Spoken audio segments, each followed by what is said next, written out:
तो hello guys, आज के इस वीडियो में हम jujutsu Kaisen season 3 episode 9 cover करने वाले हैं। तो अगर आपने इससे पहले का एपिसोड नहीं देखा है तो जाकर मेरे चैनल के प्लेलिस्ट में देख सकते हो, या फिर वीडियो के लिंक आपको डिस्क्रिप्शन में भी मिल जाएगा।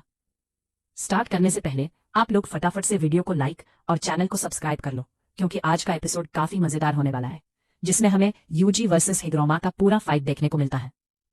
तो चलो फिर बिना किसी देरी के स्टार्ट किया जाए।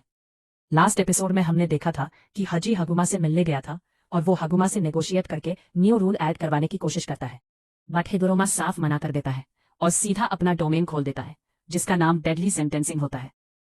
अब इसके बाद हम देखते हैं कि जैसे ही हगुमा अपना डोमेन खोलता है, यूजी उस पर अटैक करने चला जाता है, लेकिन इससे पहले कि वो हिग्रोमा को टच भी कर पाता, यूजी पूरी तरह से फ्रीज हो जाता है। तभी ही गुरोमा बोलता है, इस डोमेन के अंदर किसी भी तरह की वायलेंस अलाउड नहीं है। रूल्स दोनों पार्टी पर अप्लाई होते हैं, यानी जब तक ये डोमेन ओपन रहेगा ना यूजी अटैक कर सकता है और ना ही हगुमा। तभी यूजी अचानक से एक कटघरे में टेलीपोर्ट हो जाता है। बेसिकली हिग्रोमा के डोमेन के अंदर एक कोर्ट रूम खुल जाता है, जहां सामने वाले को एक कटघरे में खड़ा कर दिया जाता है और उसके पास्ट का कोई एक क्राइम ढूंढ कर निकाला जाता है, चाहे वो छोटा क्राइम हो या बड़ा। हिग्रोमा इस कोर्ट रूम का लॉयर होता है, जो सामने वाले को गिल्टी प्रूफ करने की कोशिश करता है, और हिग्रोमा के पीछे एक सिकटामी होता है, जो बेसिकली इस कोर्ट रूम का जज होता है, मतलब जो भी आखिरी फैसला होगा वही सुनाएगा। असल में हिग्रोमा का डोमेन नॉन लीथल टाइप किया जाए।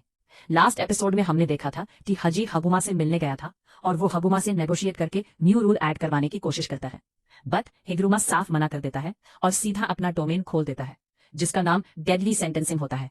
अब इसके बाद हम देखते हैं कि जैसे ही हगुमा अपना डोमेन खोलता है, यूजी उस पे अटैक करने चला जाता है, लेकिन इससे पहले कि वो हिग्रोमा को टच भी कर पाता, यूजी पूरी तरह से फ्रीज हो जाता है। तभी ही गुरोमा बोलता है, इस डोमेन के अंदर किसी भी तरह की वायलेंस अलाउड नहीं है और ये रूल्स दोनों पार्टी पर अप्लाई होते हैं, यानी जब तक ये डोमेन ओपन रहेगा ना यूजी अटैक कर सकता है और ना ही हगुमा। तभी यूजी अचानक से एक कटघरे में टेलीपोर्ट हो जाता है। बेसिकली हिग्रोमा के डोमेन के अंदर एक कोर्ट रूम खुल जाता है, जहां सामने वाले को एक कटघरे में खड़ा कर दिया जाता है और उसके पास्ट का कोई एक क्राइम ढूंढ कर निकाला जाता है, चाहे वो छोटा क्राइम हो या बड़ा। हिग्रोमा इस कोर्ट रूम का लॉयर होता है, जो सामने वाले को गिल्टी प्रूफ करने की कोशिश करता है, और हिग्रोमा के पीछे एक सिक्कामी होता है, जो बेसिकली इस कोर्ट रूम का जज होता है, मतलब जो भी आखिरी फैसला होगा वही सुनाएगा। असल में हिग्रोमा का डोमेन नॉन लीथल टाइप है।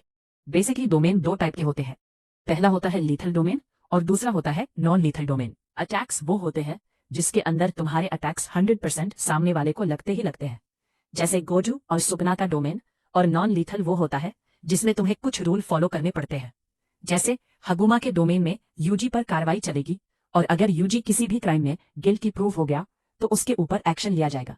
अब एक्शन क्या लिया जाएगा ये हमें आगे पता चलेगा। फिलहाल जजमेंट यूजी पर इल्जाम लगाता है कि 16 जुलाई 2017 को यूजी एक माजी वेक शॉप में गया था, जो कि एक गैम्बलिंग शॉप है, और उस वक्त यूजी की एज 17 से कम थी। तो जापानीज लॉ के अकॉर्डिंग ये एक क्राइम है। यूजी को पहले तो ये बात याद नहीं आती, लेकिन अचानक से उसे याद आता है कि हाँ वहां गया था, लेकिन वो एक्सेप्ट नहीं करता और भूलने की एक्टिंग करने लगता है, मैं गया था क्या। तभी हगुमा बोलता है, मेरे पीछे जो ये जजमेंट है इसे तुम्हारे बारे में सब कुछ पता है। सब कुछ मतलब सब कुछ, तुम्हारा पास्ट प्रेजेंट, तुमने जो भी कांड किए हैं सब। लेकिन तुम चिंता मत करो, ये इन्फॉर्मेशन सिर्फ उसके ही पास है, मैं तुम्हारे बारे में कुछ भी नहीं जानता। लेकिन हगुमा को यूजी के अगेंस्ट एक एविडेंस जरूर प्रोवाइड किया जाता है, यानी अगर यूजी हिग्रोमा को डिफीट करना चाहता है तो उसे अपने ऊपर लगे इस केस को क्लियर करवाना पड़ेगा और जजमेंट के सामने खुद को इनोसेंट प्रूव करना पड़ेगा। इसके बाद हिग्रोमा बोलता है, तुम्हें एक चांस मिलेगा अपना स्टेटमेंट देने का, उसके बाद मुझे भी एक चांस मिलेगा। इस एविडेंस के बेसिस पर या तो तुम्हारे स्टेटमेंट को डिफेंड करना या फिर उसे गलत प्रूव करने का, और उसके बाद जजमेंट अपना डिसीजन लेगा। यूजी पूछता है, अगर मैं गिल्टी प्रूव हो गया तो मेरे साथ क्या होगा। हिग्रोमा इसका जवाब देने से मना कर देता है, लेकिन वो बताता है कि तुम्हारे पास 3 ऑप्शन है जवाब देने के। पहला ऑप्शन, तुम चुप रहो, कुछ भी मत बोलो। दूसरा ऑप्शन, तुम कन्फेस कर लो कि तुम वहां गए थे। और तीसरा ऑप्शन, तुम डिनाई भी कर सकते हो कि वहां नहीं गए थे। ये सुनने के बाद यूजी बोलता है, क्या मैं कोर्ट में झूठ भी बोल सकता हूँ। जिस पर हिग्रोमा बोलता है, अगर सभी लोग सच बोलते तो ये ट्रायल्स की कभी जरूरत ही नहीं पड़ती। वैसे तुम्हें जो बोलना है बोलो, लेकिन जजमैन को सब पता है, वो हमेशा सही डिसीजन ही लेगा। अब यहाँ यूजी के माइंड में 3 पॉसिबिलिटीज आती है। पहली, अगर वो चुप रहा और हगुमा के पास जो एविडेंस है उसमें ऐसा प्रूफ ना हो कि वो शॉप के अंदर एंटर किया हो, तो वो बच सकता है। दूसरा, अगर एविडेंस में सिर्फ ये प्रूफ हो कि वो शॉप के अंदर गया था, लेकिन उसने वह क्या किया इसका कन्फेस कर ले, लेकिन इसमें उसे कोई आइडिया नहीं था कि गिल्टी पाए जाने पर उसे क्या पनिशमेंट मिलेगा, जो कि रिस्की मूव हो सकता था। इसीलिए वो सेकंड ऑप्शन चूज करता है, क्योंकि सबसे सेफेस्ट ऑप्शन वही लगता है। यूजी बोलता है, हाँ मैं उस शॉप में गया था, लेकिन मैं सिर्फ बाथरूम यूज करने गया था। इस पर हिगुरामा डायरेक्ट एविडेंस निकालता है। उसके अंदर एक सिक्योरिटी कैमरा फुटेज। प्रूफ ना हो तो वो झूठ बोलकर बच सकता है कि वो सिर्फ बाथरूम यूज करने गया था। और तीसरा ऑप्शन ये होता है कि वो एक्सेप्ट किया हो। चुपचाप होता है, जिसके अंदर यूजी कैश एक्सचेंज करते हुए पाया जाता है, यानी उसने वो गैम्बलिंग गेम खेला था। ये देखने के बाद यूजी भी ये तो मेरे साथ स्कैम हो गया। हिगुरवा बोलता है, ये फोटो प्रूफ करता है कि तुम उस शॉप में गैम्बलिंग खेलने के लिए गए थे, ना कि बाथरूम यूज करने। यूजी अजीब सा फेस बनाकर बोलता है, ये भला कौन सा क्राइम हुआ, मैं कुछ पैसे ही तो कमाने गया था। हगुमा बताता है, जापानी पीनल कोड आर्टिकल 130 के अंदर 18 साल कम एज वाले यानी माइनर्स को गैम्बलिंग खेलना अलाउड नहीं है और ये एक क्राइम माना जाता है। इसके बाद जजमेंट भी यूजी को गिल्टी बोल देता है, जिसके तुरंत बाद ही हगुमा का डोमेन खत्म हो जाता है और उसके हाथ में वो हथौड़ा आ जाता है। हगुमा अपने हथौड़े में कर्स एनर्जी का यूज करके उसका साइज बढ़ा लेता है और यूजी पे एक जोर का बहम वार करता है कि हगुमा का कोर्स टेक्निक अवेकन हुए सिर्फ 12 दिन हुए हैं और इन 12 दिनों में वो एक ग्रेड 1 सॉर्सर बन चुका है। सिर्फ इतना ही नहीं, बल्कि इन 12 दिनों में वो डोमेन एक्सपेंशन और कुछ बैरियर टेक्निक भी सीख चुका है, वह भी विदाउट एनी प्रैक्टिस, जो क्लियरली शो करता है कि हगुरुमा किसी प्रोजी से कम नहीं है।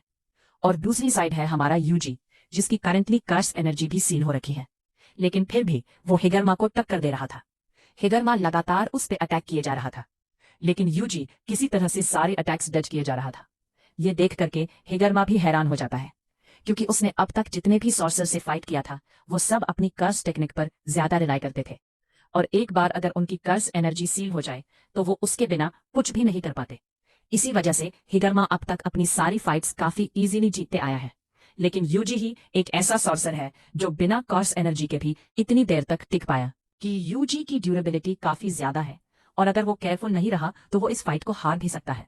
इसलिए वो डिसाइड करता है कि वो इस बार अपनी फुल स्ट्रेंथ के साथ अटैक करेगा, और उसे एक ओपनिंग मिल भी जाती है। जैसे ही यूजी स्टेज पर आता है, हिग्रुमा अपने हथौड़े को स्ट्रेच करके खुद को यूजी की तरफ तेजी से लॉन्च कर देता है, लेकिन यूजी वहां पड़ा बाथ टब उठा के हिग्रुमा की तरफ फेंक देता है। लेकिन हिग्रुमा उसे काफी ईली स्मैश कर देता है और अचानक से यूजी के सामने आ जाता है। फिर वो अपने हथौड़े का साइज बड़ा कर लेता है और सीधा यूजी को उससे कुचलने की कोशिश करता है, लेकिन यूजी उस हथौड़े का वेट अपने दोनों हाथों पर ले लेता है और उसे पुश करने की कोशिश करता है, लेकिन हगुमा और ज्यादा फोर्स लगा देता है, जिसकी वजह से यूजी धीरे धीरे उसके नीचे दबा चला जा रहा होता है। यूजी को कुछ समझ नहीं आ रहा होता, वो अपनी पूरी जान लगा देता है, लेकिन फिर भी वो उस हथौड़े को पुश नहीं कर पा रहा होता। यूजी सोचता है, ऐसे बात नहीं बनेगी, मुझे जल्दी से जल्दी कुछ और ट्रिक यूज करनी होगी इससे बचने के लिए। वो अपने दिमाग पर पूरा जोर डालता है कि आखिर इस सिचुएशन से बाहर कैसे निकला जाए। तभी उसे कुछ हिट होता है। वो तुरंत बोलता है, मुझे रीट्रायल का मौका दो। यूजी के इतना बोलते ही वो वापस से हगुमा के डोमेन में चला जाता है और फिर से वो कटघरे में खड़ा होता है, यानी यह अब फिर से कोई वायलेंस अलाउड नहीं होगा। हिगुमा बोलता है, तो तुमने मेरा कर टेक्निक फिगर आउट कर लिया। एक्चुअली हिगरमा के डोमेन के अंदर जो लोग गिल्टी पाए जाते हैं उनके पास 2 रीट्रायल का ऑप्शन होता है, लेकिन ये सिर्फ उस सिचुएशन में काम करता है जब गिल्टी पार्टी अपना जुर्म एक्सेप्ट ना करे, और इस सिचुएशन में यूजी ने अब तक कन्फेस नहीं किया था, इसीलिए उसने रीट्रायल का डिमांड किया। लेकिन रीट्रायल में यह जरूरी नहीं है कि वही सेम केस फिर से आए। जजमेंट कोई भी केस उठा करके ला सकता है और सामने वाले को फिर से खुद को इनोसेंट प्रूव करने का मौका दिया जाता है। यूजी बोलता है, मुझे एक और मौका दिया जाए, लेकिन इस बार जजमेंट यूजी पर शिबुया इंसिडेंट में मास मर्डर का ब्लेम लगा देता है। यह सुनते ही यूजी पहले तो बिल्कुल फ्रीज हो जाता है और फिर बिना किसी हेजिटेशन के अपना जुर्म एक्सेप्ट कर लेता है। ये सुनते ही जजमेंट जोर से चिल्लाता है, गिल्टी, और इस बार यूजी को डेथ पेनल्टी सुना दिया जाता है। तभी हमें एक छोटा सा फ्लैशबैक दिखाया जाता है, जहां एक आदमी हगुरुमा से पूछ रहा होता है कि तुम जज बनने की कोशिश क्यों नहीं करते। फिर सीन वापस प्रेजेंट में शिफ्ट होता है, जहां यूजी गिल्टी प्रूव हो जाता है और हेगुरुमा के हाथ में एक एग्जीक्यूशन स्वॉर्ड आ जाता है। ये sword one of the most powerful curse tool में से एक है, और ये तभी अपीयर होता है जब किसी को डेथ पेनल्टी दी जाती है। ये स्वॉर्ड इतना पावरफुल है कि अगर जो भी गिल्टी प्रूव हुआ है उसे ये सिर्फ 1% भी टच कर जाए तो वो सीधा खत्म, नो एक्सेप्शंस, चाहे वो गोजू हो या सुकुना। इधर हेगुरुमा भी यूजी पर चिल्लाने लगता है, तुम्हारे अंदर भी डार्कनेस भरी हुई है, तुम भी एक क्रिमिनल ही हो। इतना बोल करके वो अपनी ब्लेड लेकर यूजी की तरफ बढ़ने लगता है, लेकिन यूजी उसके फेस के सामने अपना जैकेट फेंक देता है और फिर वो हेगुरुमा के पीछे से स्नीक अप करके अटैक करने वाला होता है। लेकिन हेगुरुमा यूजी को नोटिस कर लेता है। वो काफी ज्यादा गुस्से में होता है और कहता है, यूजी तुमने एक्सेप्ट क्यों किया? आखिर तुमने सुकुना का क्राइम एक्सेप्ट क्यों किया? अब तुम सोच रहेंगे कि हगुरुमा को कैसे पता कि सुकुना ने किया था। तो बेसिकली जो जजमेंट एविडेंस प्रूव करता है उसने हगुरुमा ने पढ़ लिया था।